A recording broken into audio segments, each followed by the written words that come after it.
eu agradeço a oportunidade de estar mais uma vez aqui. Eu vou falar um pouquinho, na verdade, sobre a nossa experiência em relação ao serviço de ortopedia e traumatologia. Não existe nenhum conflito de interesses, a não ser contar para vocês como que nós montamos o nosso serviço.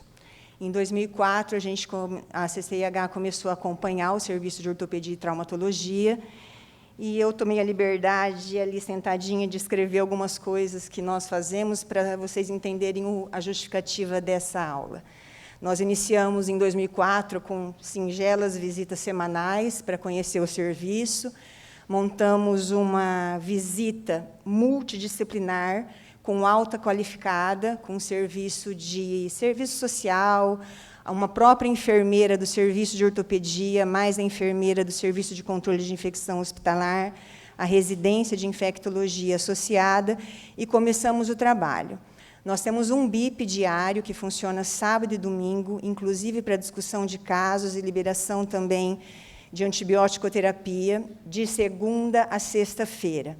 Temos uma equipe de catéter de PIC, hoje, montada, já faz um ano. Eu falo já porque nós lutamos muito para conseguir isso, na verdade.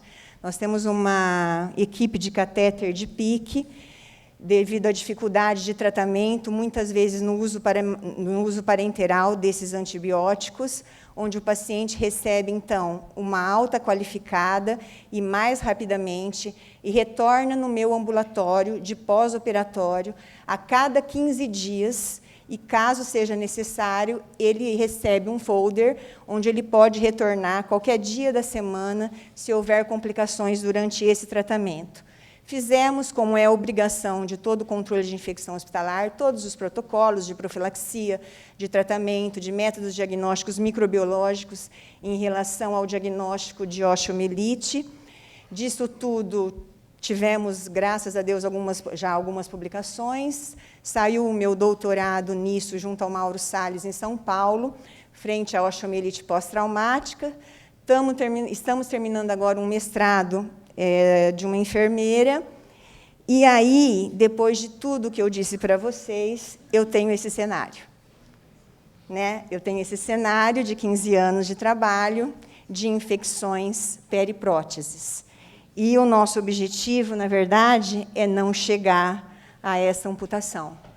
Então, o que é que está faltando no serviço de controle de infecção hospitalar que não consegue reduzir as taxas de infecção periprotéticas? O que está errado com a gente? Eu não posso agir no intraoperatório porque eu não sei operar. Eu posso agir no pré e no pós-operatório, e me aflige absurdamente, porque, além de tudo, eu sou mulher, frente a um serviço de 30 neguinho lá, ortopedista, e, graças a Deus, fui aceita, e hoje a doutora Bactéria, do Hospital de Base de São José do Rio Preto, que o residente morre de medo de mim, e é assim que eu consigo, na verdade, trabalhar.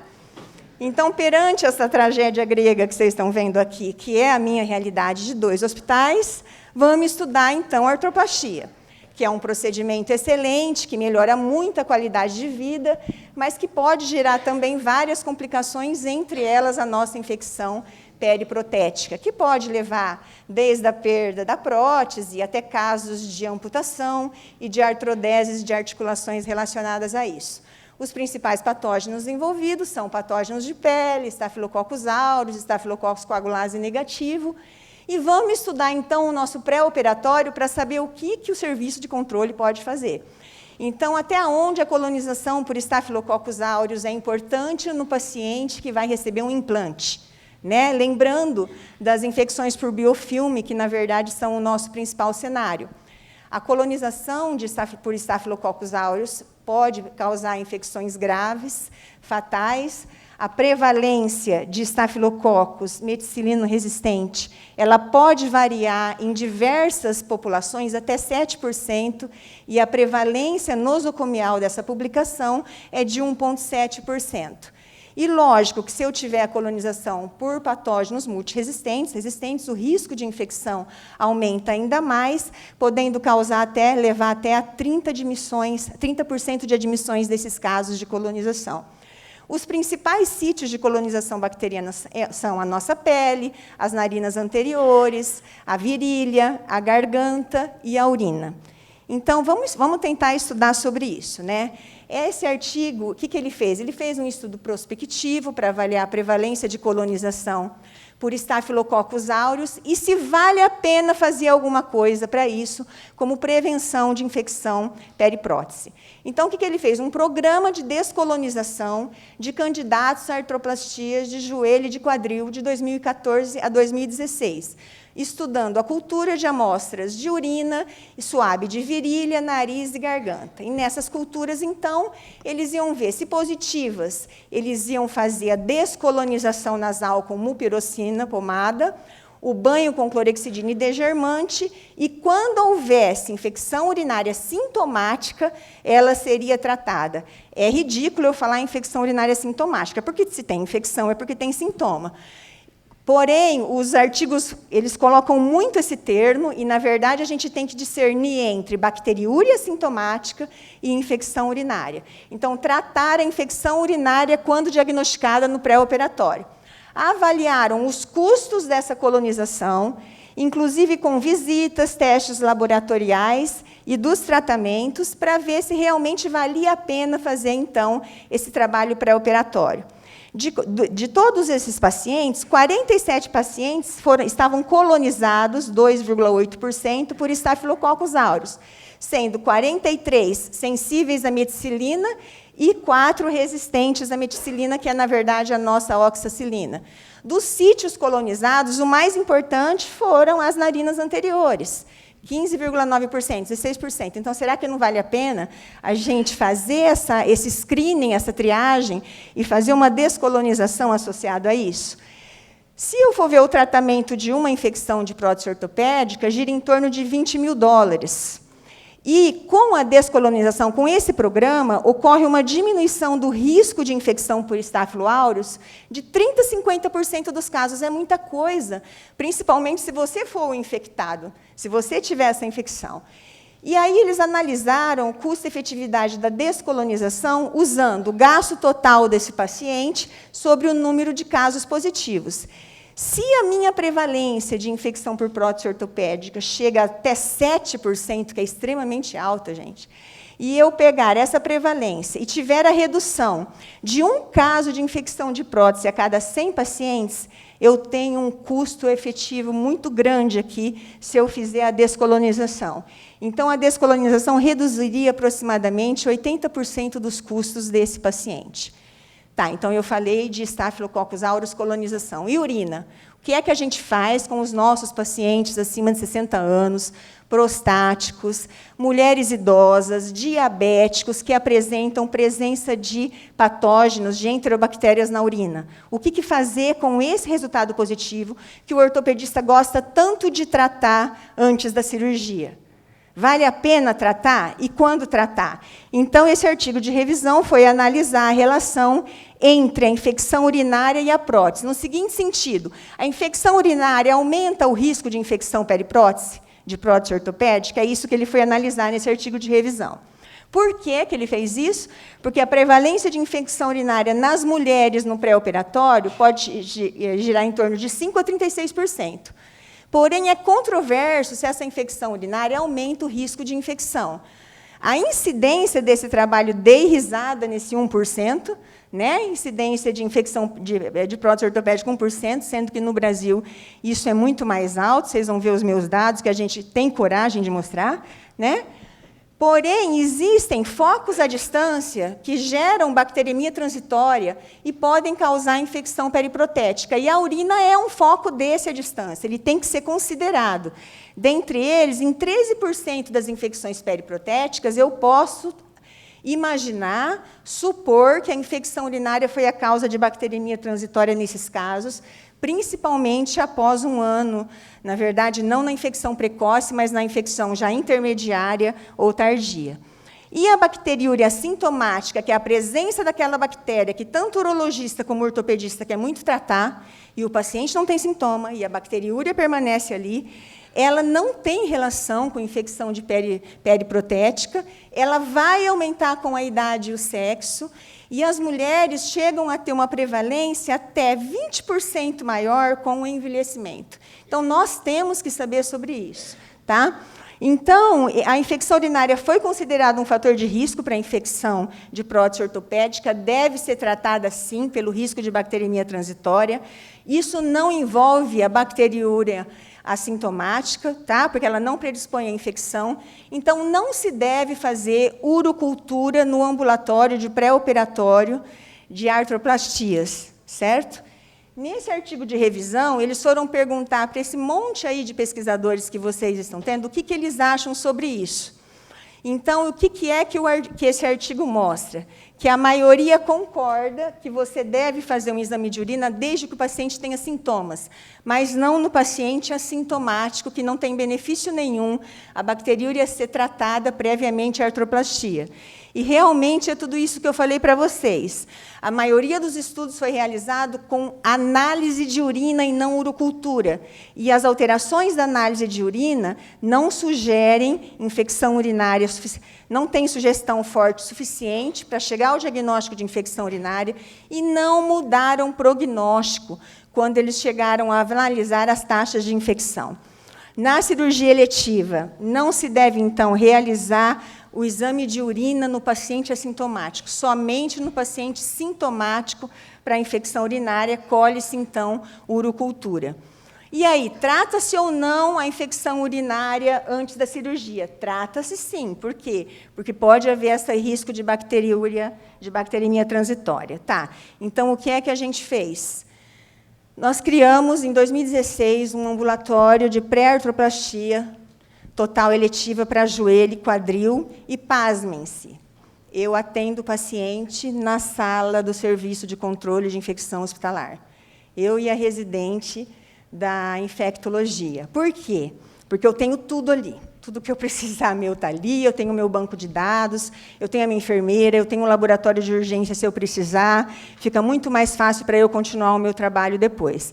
E aí nós montamos um atendimento 30 dias antes da minha consulta, para que o residente da ortopedia avalie esse paciente e faça a coleta para mim da cultura do suave nasal, hemograma, glicemia de jejum, hemoglobina glicada e urocultura. Inicialmente, por que eu fiz a urocultura? Para ver a minha porcentagem de bacteriúria sintomática, que eu não tinha noção como é que era nesses pacientes do ambulatório. Por quê? Porque o ortopedista quer tratar o exame de urina que ele pede. Não adianta. Então, o residente pede esses exames para mim 30 dias antes, e ele vai, então, para o meu consultório, para o meu ambulatório, eu analiso, e, no máximo, em 15 dias, até 30 dias, esse paciente deve ser operado, fazer o procedimento cirúrgico ortopédico. Como é que eu sei? Existe uma agenda que a minha secretária controla das datas da cirurgia. E, com essa agenda, então, os exames são realizados antes do meu atendimento, e, no prazo de 30 dias, o meu atendimento é realizado, eu analiso os pacientes e o paciente vai para a cirurgia nesse prazo de 30 dias. O que é que eu não consegui, que eu sonhei? Eu não consegui vacinar os pacientes com mais de 60 anos para a pneumonia. Eu tentei, mas o município rejeitou essa ideia minha, eu não consegui fazer imunização. Não há trabalhos publicados que isso melhora a taxa de infecção em prótese ortopédica, mas eu gostaria de poder ter vacinado os meus pacientes. Bom, feito isso, então, esses pacientes são atendidos de acordo com o resultado do suave nasal. A minha profilaxia é realizada com cefazolina ou com cefazolina mais vancomicina, se eles forem portadores de Staphylococcus aureus resistente à meticilina. Avaliamos as bacteriúrias assintomáticas, faço a profilaxia com mupirocina nasal e com um banho de clorexidine, 5 dias antes da cirurgia, descubro que o meu paciente não sabe tomar banho, descubro que o ortopedista nem olhou na cara do meu paciente na consulta prévia, eles atendem uma média de 100 pacientes por turno, então eles não conseguem explicar para o paciente nem o que é a prótese. Então, na verdade, além de tudo, a gente faz um trabalho assistencial ali, explicando como que é a cirurgia, o quanto dura, o risco de transfusão de sangue. Bom, vocês imaginam, né? E dos meus dados, então? Dos meus dados de 2016 até março de 2019, quando o Dr. Maia pediu que eu trouxesse, então, o meu material. O que é que eu tenho? Eu tenho 397 pacientes em 425 atendimentos realizados. Por quê? Porque, muitas vezes, ele faz a cirurgia bilateral. Tá? A minha mediana de idade é 64 anos, 55% da população sexo masculino e o peso, na mediana, de 76. A maioria deles é hipertenso, 53%, né? Na verdade, obesos, 25%, e diabéticos, 18%. Em relação às minhas infecções, as indicações de cirurgia, a coxartrose, 35% dos casos, a gonartrose, 31% de casos, entre outras também, entre solturas, necrose asséptica da cabeça do fêmur. Essas são as equipes que trabalham. Eu tenho uma equipe de quadril e 3 equipes de joelho. Desculpa, 43 pacientes realizaram artroplastia bilateral. Tá? No suave nasal, o que é que eu tenho? A positividade nesses 425 atendimentos foi de 27%. Negativos, acabou aqui, 73%. 7%. Dentre eles, nós tivemos 6 cepas de MRSA, 1,4%, 4 cepas de MSSA e 19% de Staphylococcus coagulase negativo. Quando nós analisamos a bacteriúria assintomática, em 8,9% dos casos, isolou-se Escherichia coli. E a única relação que a gente conseguiu em relação à bacteriúria assintomática é em relação à idade. Quando eu comparo pacientes com menos de 60 anos e um outro grupo com pacientes com 60 anos ou mais, eu tenho uma diferença significante no número de bacteriúrias assintomáticas e na porcentagem também. Ou seja, a bacteriúria assintomática ela aumenta com a idade. Essas foram as nossas cirurgias realizadas, tá? E, nas infecções com menos de 90 dias após a prótese, estou no meu último slide já, que é o que a gente notifica normalmente, né, até 90 dias após o implante. Infecção relacionada à assistência à saúde, infecção de sítio cirúrgico. Nós tivemos 15 casos de 181 nesses 3 anos, né, numa taxa de 9%, com 4 patógenos isolados. 2 pseudomonas aeruginosa, aqui sensível a carbapenêmico, 1 aureus e uma klebsiella. E acima de 90 dias, dos nossos casos, nós tivemos 10 de 77, ou seja, 13%, infelizmente, um caso de cândida. Nada disso é possível se eu não tivesse equipe. Então, essa equipe, graças a Deus, é uma equipe maravilhosa, que me acompanha, me ajuda, trabalhamos muito, discutimos muito, e, na verdade, é um dos primeiros serviços que a gente está fazendo todo esse arsenal que eu falei para vocês, e eu espero, daqui a uns anos, trazer para vocês um resultado melhor. Obrigada, viu?